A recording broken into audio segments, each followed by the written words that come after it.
സർവത്ര ഗോവിന്ദ നാമ സങ്കീർത്തനം. ഗോവിന്ദ ഗോവിന്ദ. കൃഷ്ണ ഗായത്രിയിലേക്ക് എല്ലാവർക്കും സ്വാഗതം. ഇന്ന് നമ്മുടെ ദശാവതാരം സീരീസിലെ ഭഗവാന്റെ ദശാവതാരത്തിലെ രണ്ടാമത്തെ അവതാരമായ കൂർമ്മ അവതാരത്തെ കുറിച്ചുള്ള ഒരു കഥയാണ് ഈ ഒരു വീഡിയോയിലൂടെ പറഞ്ഞു തരാനായിട്ട് പോകുന്നത്. ഭഗവാന് 10 അവതാരം ഉണ്ട്. അതിൽ ആദ്യത്തെ അവതാരമാണ് മത്സ്യാവതാരം. ആ വീഡിയോ നമ്മൾ ചെയ്തിട്ടുണ്ട്, അത് അപ്ലോഡ് ചെയ്തിട്ടുണ്ട്. കാണാത്തവരൊന്ന് പോയിട്ട് കാണുക കേട്ടോ. രണ്ടാമത്തെ അവതാരമായ കൂർമ്മ അവതാരത്തെ കുറിച്ചുള്ളൊരു കഥയും ആ അവതാരം എടുക്കാനുണ്ടായ സാഹചര്യത്തെ കുറിച്ചുള്ളൊരു കഥയുമാണ് ഈ വീഡിയോയിൽ ഉൾപ്പെടുത്തിയിരിക്കുന്നത്. അപ്പൊ നമുക്ക് അധികം താമസിപ്പിക്കാതെ കഥയിലേക്ക് കടക്കാം.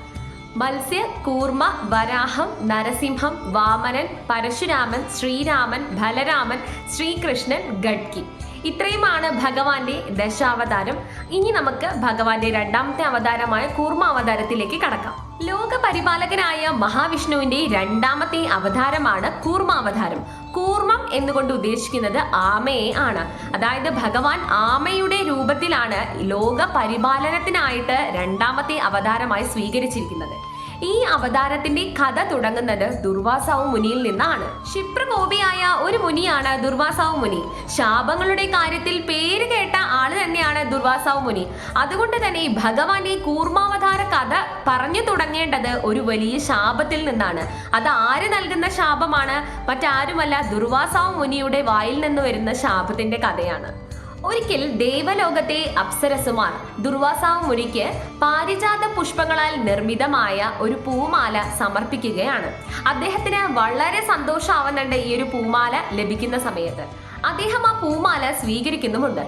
പിന്നീടാണ് അദ്ദേഹത്തിന് തോന്നുന്നത്, ഒരു മഹർഷിയായ അദ്ദേഹത്തിന് ഇത്രയേറെ ഭംഗിയേറിയതും ഇത്രയും അമൂല്യമായതുമായ ഒരു പൂമാലയുടെ ആവശ്യകതയുണ്ടോ എന്ന്. ഈ ചിന്തയിൽ ഏർപ്പെട്ടിരിക്കുന്ന സമയത്താണ് അദ്ദേഹം ദേവേന്ദ്രനെ കാണാനിടയുണ്ടായത്.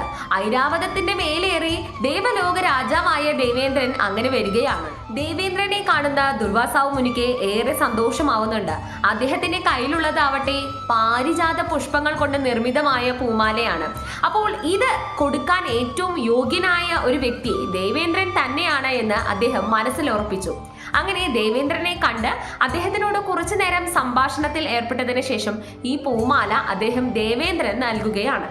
ദേവേന്ദ്രൻ ആവട്ടെ ദുർവാസാവ് മുനിയുടെ കയ്യിൽ നിന്ന് ലഭിച്ച ആ ഒരു പൂമാല വളരെയധികം സന്തോഷത്തോടു കൂടെയാണ് സ്വീകരിക്കുന്നത്. അങ്ങനെ ദേവേന്ദ്രൻ ആ പൂമാലയെ ഐരാവതത്തിന്റെ മസ്തകത്തിലായിട്ട് സൂക്ഷിക്കുന്നുമുണ്ട്. ദുർവാസാവ് മുനി സമ്മാനിച്ച പൂമാല എന്നത് പാരിജാത പൂക്കൾ കൊണ്ട് നിർമ്മിതമാണ്. പാരിജാത പൂക്കളുടെ ഗന്ധം എന്ന് പറയുന്നത് ത്രിലോകങ്ങളിലും എത്തുന്ന ഗന്ധമാണ്. അത്ര മനോഹരമായിട്ടുള്ള ഗന്ധമാണ്. ഈ ഒരു പുഷ്പത്തിന്റെ ഗന്ധം വരുന്നത് കൊണ്ട് തന്നെ ആ അടുത്തുള്ള പൂന്തോട്ടത്തിലെ അനേകം വണ്ടുകൾ ഈ ഒരു പൂവിന് ചുറ്റുമായി പരതി പറക്കാനായിട്ട് തുടങ്ങി. വണ്ടുകൾ അങ്ങനെ ഈ ഒരു ഹാരത്തിന്റെ അടുക്കിലെത്താനായിട്ട് തുടങ്ങി. വണ്ടുകളുടെ ശബ്ദം കൊണ്ട് വളരെയധികം അസ്വസ്ഥനാവുകയാണ് നമ്മുടെ ഐരാവതം. ഐരാവതമാവട്ടെ തന്റെ മസ്തകമൊക്കെ കുലുക്കി അങ്ങട് വളരെയധികം അസ്വസ്ഥത പ്രകടിപ്പിക്കാനായിട്ട് തുടങ്ങി. അങ്ങനെ വളരെയധികം അസ്വസ്ഥനാവുന്ന ഐരാവതം തന്റെ മസ്തകം വളരെ ശക്തിയായിട്ട് തന്നെ കുലുക്കുകയാണ്. ഈ കുലുക്കുന്ന ശക്തിയിൽ മസ്തകത്തിന്റെ പുറത്ത് ഉണ്ടായിരുന്ന ആ ഒരു ഹാരം നിലത്ത് വീഴുകയാണ്. അങ്ങനെ ഐരാവതമാവട്ടെ വളരെ അസ്വസ്ഥനായിട്ടാണ് നിൽക്കുന്നത്. അങ്ങനെ നിലത്ത് വീണിരിക്കുന്ന ഹാരത്തിനെ ഐരാവതം ചവിട്ടി അരയ്ക്കുകയാണ്.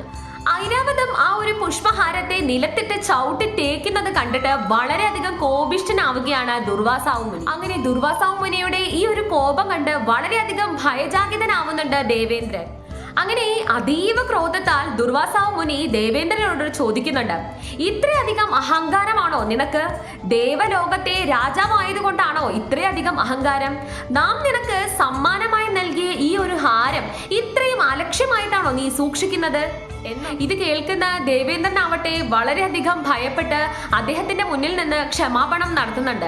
പക്ഷേ കോപത്തിന്റെ മുൾമുനയിൽ നിൽക്കുന്ന ദുർവാസാവ് മുനിക്ക് അതൊന്നും സ്വീകരിക്കാനായിട്ട് സാധിക്കുന്നില്ല.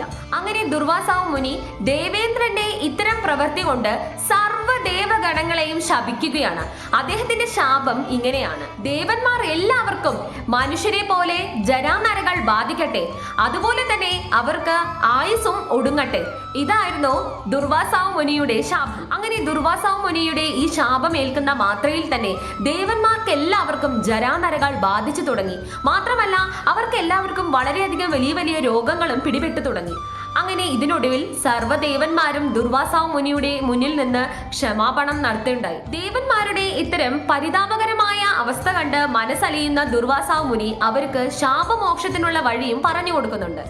പാലാഴിയിൽ നിന്ന് അമൃത് സേവിക്കുകയാണ് എന്നുണ്ടെങ്കിൽ നിങ്ങളെ ജരാനര ബാധിക്കുകയില്ല, മാത്രമല്ല നിങ്ങൾ എല്ലാവരും അമരന്മാരായി തീരുമെന്ന് ദുർവാസാവ് മുനി ശാപമോക്ഷം നൽകി. ശാപമോക്ഷത്തിനുള്ള ഈ ഒരു വഴി കേൾക്കുന്ന ദേവന്മാര് ആകെ അതിശയിച്ചു പോവുകയാണ്. അവർക്ക് എന്ത് ചെയ്യണമെന്ന് യാതൊരു പിടിയുമില്ല. അങ്ങനെ അവർ പാലാഴിയിൽ തന്നെ വസിക്കുന്ന ലോക പരിപാലകനായിട്ടുള്ള മഹാവിഷ്ണുവിന്റെ സമീപം പോവുകയാണ്. എന്തെങ്കിലും ഒരു ഉപായം ലഭിക്കുമോ എന്നുള്ള ഒരു പ്രതീക്ഷയിലാണ് അവർ പോകുന്നത്. അങ്ങനെ അവരുടെ അവസ്ഥ ഭഗവാൻ മഹാവിഷ്ണുവിനെ അറിയിക്കുകയാണ്. ഭഗവാൻ മഹാവിഷ്ണു താൻ വസിക്കുന്ന പാലാഴിയെ തന്നെ മഥനം ചെയ്യാനുള്ള എല്ലാ സംവിധാനവും ഒരുക്കി കൊടുക്കുകയാണ്. അങ്ങനെ താൻ വസിക്കുന്ന പാലാഴിയെ സമുദ്രമായി നൽകുകയാണ്. മാത്രമല്ല മന്ധര പർവ്വതത്തെ കടകോലായി നൽകുകയാണ് ഭഗവാൻ മഹാവിഷ്ണു. ഇനി പാലാഴി കടയാനായിട്ട് അത്യാവശ്യം ഒരു കയറാണ്. അതിനായിട്ട് ഭഗവാൻ മഹാവിഷ്ണു ദേവന്മാരോട് മഹാദേവനെ സമീപിക്കാനായിട്ട് പറയുന്നുണ്ട്. അങ്ങനെ ദേവന്മാരെല്ലാവരും ചേർന്ന് മഹാദേവനെ കാണാനായി കൈലാസത്തിലേക്ക് ചെല്ലുന്നുണ്ട്. കൈലാസത്തിൽ ചെന്ന് മഹാദേവനോട് ഉണ്ടായ സംഭവങ്ങളും അവരുടെ പരിതസ്ഥിതിയും എല്ലാം അറിയിക്കുന്നുണ്ട്. അങ്ങനെ അവരുടെ അവസ്ഥ മനസ്സിലാക്കുന്ന മഹാദേവനാവട്ടെ കയറായി തന്റെ വാസുകിയെ തന്നെ നൽകുന്നുണ്ട്. അങ്ങനെ കടയാൻ ക്ഷീരസാഗരവും കടകോലായി മന്ധര പർവ്വതവും കയറായി വാസുകിയും ലഭിച്ചു. ഇനി പാലാഴി കടയാനായിട്ട് എതിർവശത്തു കൂടെ ഒരു സംഘത്തിന്റെ ആവശ്യകതയുണ്ട്. ഇതിനുള്ള ഉപായവും മഹാദേവൻ തന്നെ അവർക്ക് പറഞ്ഞു കൊടുക്കുകയാണ്. അസുരന്മാരിൽ അഭയം പ്രാപിക്കാനായിട്ടാണ് മഹാദേവൻ ദേവന്മാരോട് പറയുന്നത്. അങ്ങനെ ജരാനരകൾ ബാധിച്ച ദേവന്മാര് നേരെ അസുരന്മാരുടെ അടുത്തേക്ക് പോകുന്നുണ്ട്. അവരുടെ എല്ലാ പരിതസ്ഥിതിയും അസുരന്മാരെയും അറിയിക്കുന്നുണ്ട്. അങ്ങനെ അസുരന്മാര് പറയുകയാണ്, പാലാഴി കടഞ്ഞ് അമൃത് ലഭിക്കുന്ന സമയത്ത് അമൃതിന്റെ ഒരു പങ്ക് അവർക്കും വേണമെന്ന്. അങ്ങനെ വേറെ നിവർത്തി ഒന്നുമില്ലാതെ ദേവന്മാര് അവരുടെ നിബന്ധനയ്ക്ക് തലകുലുക്കി. അങ്ങനെ ദേവന്മാരും അസുരന്മാരും ചേർന്ന് പാലാഴി കടയാനായിട്ട് തുടങ്ങി. അങ്ങനെ കടഞ്ഞ് ഒരുപാടധികം സാധനങ്ങൾ വരുന്നുണ്ട് പാലാഴിയുടെ ഉള്ളിൽ നിന്ന്. അതായത് മൂദേവി, ശ്രീദേവി, അങ്ങനെ ഉച്ചൈസ്രവസ് എന്നുള്ളൊരു കുതിര വരുന്നുണ്ട്. പിന്നെ അങ്ങനെ അനേകം കാമധേനു എന്ന് പറയുന്ന ഒരു പശു വരുന്നുണ്ട്. പിന്നെ ഭഗവാൻ മഹാദേവന്റെ ചന്ദ്രൻ വരുന്നുണ്ട്. അങ്ങനെ അനേകം കാര്യങ്ങൾ വരുന്നുണ്ട്. അങ്ങനെ പാലാഴി മഥനം എന്ന പ്രക്രിയയുടെ ഇടയിൽ ഒരു സംഭവം നടക്കുന്നുണ്ട്. അങ്ങനെ നമ്മുടെ കടകോലായ മന്ദര പർവ്വതം ക്ഷീരസാഗരത്തിന്റെ ഉള്ളിലേക്ക് താഴ്ന്നു പോവുകയാണ്.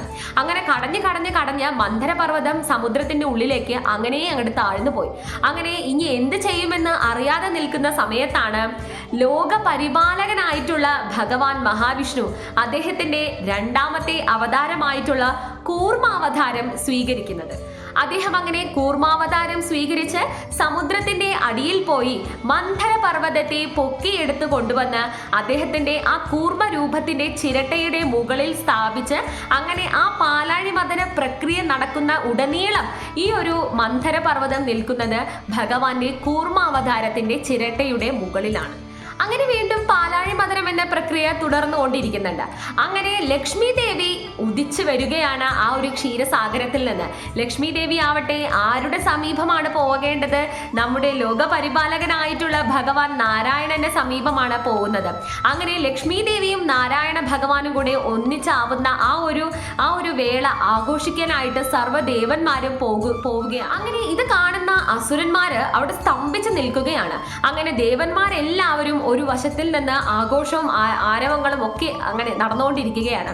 അപ്പോഴാണ് ക്ഷീരസാഗരത്തിന്റെ ഉള്ളിൽ നിന്ന് എല്ലാവരും പ്രതീക്ഷിച്ച് കാത്തിരിക്കുന്ന ധന്വന്തരി മൂർത്തി അമൃത കലശവുമായിട്ട് വരുന്നത്. ഈ ധന്വന്തരി മൂർത്തിയും ഭഗവാൻ നാരായണന്റെ ഒരു അവതാരമായിട്ടാണ് കണക്കാക്കുന്നത്. അങ്ങനെ ധന്വന്തരി മൂർത്തി അമൃത കലശവുമായി വരുന്ന സമയത്ത് അവിടെ ആരാണുള്ളത്? അസുരന്മാർ മാത്രമേ ഉള്ളൂ. അങ്ങനെ ധന്വന്തരി മൂർത്തിയുടെ കയ്യിൽ നിന്ന് അമൃത കലശം തട്ടിപ്പറിച്ച് കൊണ്ടുപോവുകയാണ് അസുരന്മാര്. ഇതറിഞ്ഞ ദേവന്മാരാവട്ടെ വളരെയധികം വിഷമപ്പെട്ട് നിൽക്കുകയാണ്. കാരണം അവരുടെ ലക്ഷ്യം തന്നെ അമൃതായിരുന്നു. അമൃത് സേവിച്ച് അമരത്വം നേടണം എന്ന് തന്നെയായിരുന്നു. അത് സാധിക്കാതെ വരികയാണ് ഉണ്ടായത്. അങ്ങനെ ദേവന്മാരെ എല്ലാവരെയും സംരക്ഷിക്കാനായിട്ട് വീണ്ടും നമ്മുടെ പരിപാലകൻ അദ്ദേഹത്തിൻ്റെ അതിമനോഹരമായിട്ടുള്ള ആരെയും കൊതിപ്പിക്കുന്ന ആ മോഹിനി രൂപം കൈക്കൊണ്ട് അങ്ങനെ അസുരന്മാരുടെ സമീപം പോയി അവരെ എല്ലാവരെയും വശീകരിച്ച് ആ ഒരു അമൃത കലശവുമായി തിരിച്ച് ദേവന്മാരുടെ സമീപം വരികയാണ്. അങ്ങനെ എല്ലാവർക്കും അമൃത നൽകി വളരെയധികം അമരത്വം അവർക്ക് നൽകി കൊടുക്കുകയാണ് പരിപാലകനായ ഭഗവാൻ നാരായണൻ. ഇതാണ് ഭഗവാന്റെ കൂർമാവതാരത്തിന്റെ കഥ. മത്സ്യ കൂർമവരാഹച്ച നരസിംഹച്ച വാമന രാമോ രാമച്ച രാമച്ച കൃഷ്ണ ഖഡ്ഗീ ജനാർദന കൃഷ്ണ ഖഡ്ഗീ ജനാർദന.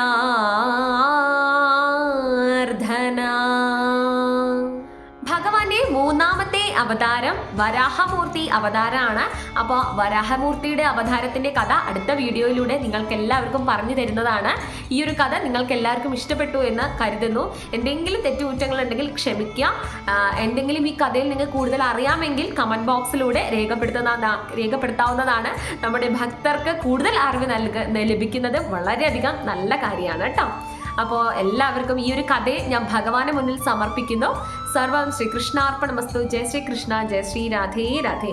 അടുത്ത വീഡിയോയിലൂടെ നമുക്ക് എല്ലാവർക്കും വീണ്ടും കാണാം.